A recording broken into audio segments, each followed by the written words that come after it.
Waajjirri dhimma dubartootaa fi daa'immanii magaalaa Adaamaa dubartoota harka qalleeyyii magaalichaaf deeggarsa qarshii miliyoona 3.6 ol taasise. Itti gaafatamtuun waajjira dhimma dubartootaa fi daa'immanii magaalaa Adaamaa Aadde Lookoo Alaakee waajjirichi miidhaa dubartootaa fi daa'imman irra ga'u ittisuun cinatti fayyadamummaa dubartootaa dabaluu fi xiyyeeffannoon hojjechaa jiraachuu ibsuun dubartoota harka qalleeyyii rakkoo ulfaataa keessa jiran 321f deeggarsa ka'umsa hojii isaaniif gargaaru qarshii miliyoona 3.6 ol waajjirichi taasisuu himan.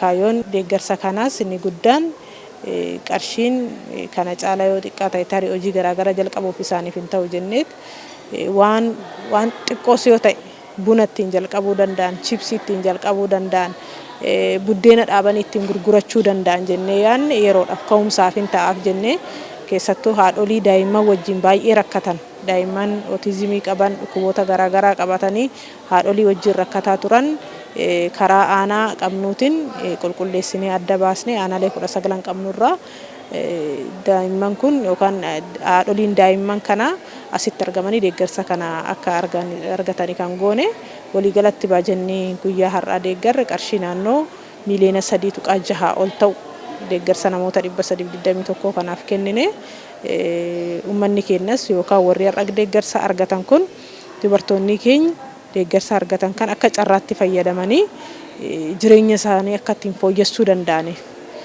ofiin akka jijjiiruu danda'an daa'imman isaanii akka jijjiiruu danda'aniif ergaa dabarsuun barbaada jechuudha. Deeggarsi taasifamee baajata mootummaa dhibbantaa tokko waggaan dubartoota harka qalleeyyii deeggaruuf qabame irraa ta'us ibsaniiru. Guyyaa har'aa baajata mootummaa parsantii tokko seektaroota garaagaraa irraa akka magaalaa keenyatti kutamu akkaataa qajeelfamaatiin irraa citaa ture dubartoota fi akka deeggarruuf kallattiin qajeelfamee akkaataa kaa'uun dubartoota 321 nama tokkoof qarshii 11,500 kennineeti kan jirru. Saganticha irratti argamuun ergaa kan dabarsan itti gaafataman waajjira kantiibaa magaalaa Adaamaa obbo Bariisoo Doorii deeggarsi kun dubartoonni kunneen akkaataa fedhii isaaniin hojii daldala xixiqqaa fi hojiiwwan biroo ittiin of jijjiiruu danda'an akka hojjetaniif yaadamee kan kenname ta'uu ibsuun kunis harka namaa ilaaluu keessaa ba'anii carraa hojii uummachuuf kan isaan dandeessisu akka ta'e dubbataniiru. Deeggarsi akkanaa nama harka qalleeyyii keessattuu dubartoonni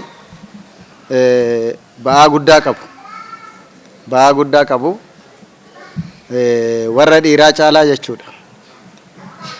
Ijoollee isaantu guddisaa, mana isaantu ilaalaa, rakkoo hunda danda'anitti daa'imman isaanii guddisu waan ta'eef akka kanatti ilaalamee deeggaramuun nuuf gammachuu guddaadha jechuudha. Tuffachuun nurra hin jiraatu, sinirra hin jiraatu. Hojii xixiqqaarraa kaatanii of fooyyessuu dandeessu. Wanti har'a isinii ga'e kun kanaaf hin ta'a jechuu miti.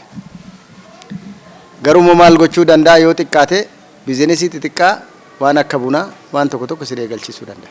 Waan xiqqoo argataniin hojjetanii jireenya isaanii jijjiiruu akka qabanis dubartoota kanneeniif dhaamaniiru. Hamma ta'e waan arganirraa waa baay'isuu dandeenya gaariidha. Obsa baruu jechuudha. Dadhabanii waa itti ba'uuf yaaluu jechuudha. Hamma danda'ametti baay'isuuf maluu jechuudha.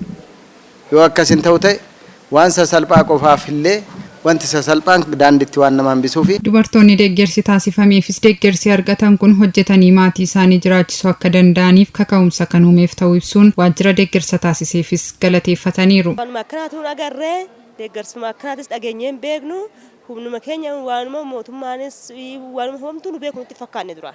Amma immoo beekamnee waan gaarii kana dhaga'uun waan tokko kan immoo dhageenye kana hojiirra oolchuudhaafi kan duraanuu xiqqaarraa haga guddaatti dabarraa hoo waaqni jechaa turre amma immoo xiqquma arganne kana kaan itti fayyadamnee daa'ima keenyas gargaaramee ittiin hojjedhee daa'ima koo ittiin jiraachisuudhaaf hojjedhu immoo iyyuu shaayii bunaadha ammaa fi fiigeetuman hojjedha hojii hin qabu birricha kana itti dabaladhee akkan daa'ima koo ittiin guddifadhu baay'ee galatoomaa. Mantanaan dura waggaa 23 jornaataa hojjedhee ijoollee 3 guddisaa ture.